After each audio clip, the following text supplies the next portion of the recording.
This video is going to review the Staples Hyken office chair. I bought this 4 years ago and I think I paid around $200 for it, which to me at the time seemed like way too much for a chair, but I must say I've never had a chair that's actually been able to hold up for 4 years, so I guess that's pretty good. And really there's not much that's gone wrong with it, and I guess I should mention how much I use it. I've been working from home since 2020 when I bought it, and I work 5 days a week, normal office hours, and also I use it on the weekend. There was a small gap in time, some months where I wasn't at home and I couldn't use the chair, but for the most part, it's been 4 years of use, daily use, and it's held up pretty well, I must say.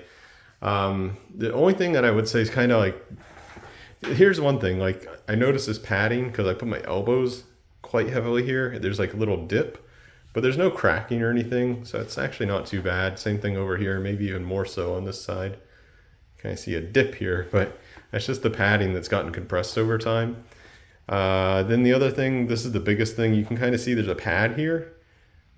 Sometimes, and I'm not going to do it now because I fixed it already, but sometimes over time that padding, whatever was holding it in place, I think maybe some, I don't know, some kind of tabs or something have maybe broken, or I don't know what, but this foam will shift this way if I don't bring it back, and then I'll have kind of a ridge right here. This whole foam bar will just kind of relocate itself.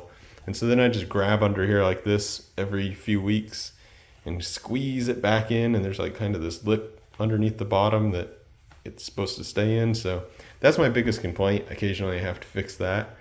But otherwise it's been really good. It still spins like new.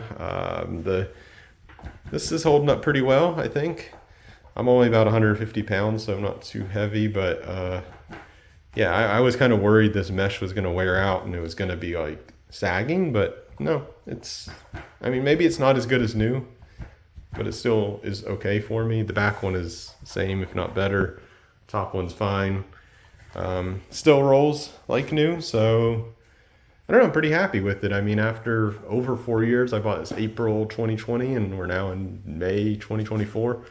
I'm pleasantly surprised. It seemed to me like over $200 for a chair, or around $200 for a chair, seemed crazy, but it's been worth it actually. If you divide it out, that's $50 a year and you got a better chair. In comparison, I recently bought this one, a much cheaper chair. Obviously it doesn't have as many features. It has a solid everything. It's just a very basic chair. I spent about $50 on this one. This is for my daughter because she doesn't use a computer nearly as much, which is fine. It's a good chair too so far, but yeah, it's probably worth it to get this one. At least I think so. It's been a good chair, and based on its wear, I would guess it's got another couple years in it still. So maybe we get 6 years out of this single chair, which would be pretty good. So that's pretty much it for this review. Thanks for watching. Bye.